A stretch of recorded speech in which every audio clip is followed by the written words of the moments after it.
So I picked up these beef cheeks from the English butcher in Mariah. If you've never cooked them before, give them a go. This is how we do them. So nothing fancy here, just a simple seasoning of some salt and some pepper. Make sure you do both sides. Next step is just to brown them in some olive oil. Make sure we brown both sides. Then transfer the beef cheeks to one side. We can get on with the sauce. So now in the same pan, we're just going to add some diced carrot and some diced onion and give it a stir.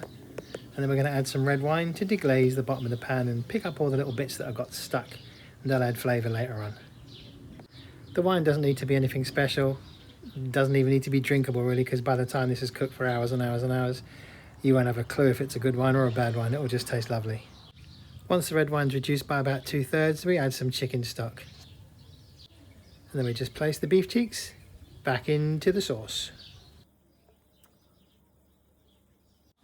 Then we're going to add some aromats, basically just some rosemary, a bit of bay leaf and some fresh thyme, basically what we had lying around.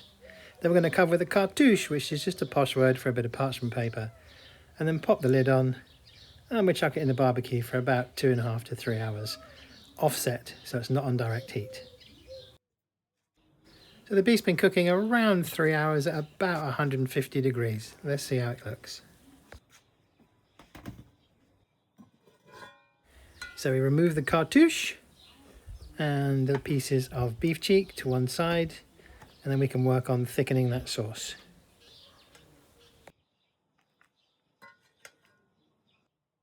So we're just going to use a little hand stick blender, just make sure all the carrot and onion and gooey bits are all emulsified with that wine and chicken stock.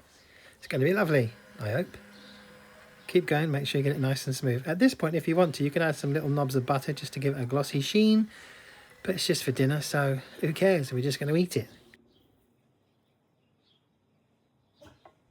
So it's had 3 hours in the barbecue as an oven, and we've blitzed up the sauce, and now we're going to try it.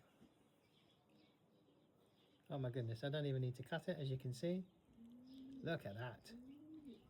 Now it's time to taste. Oh my goodness, it's just fallen apart. Now it's time to taste.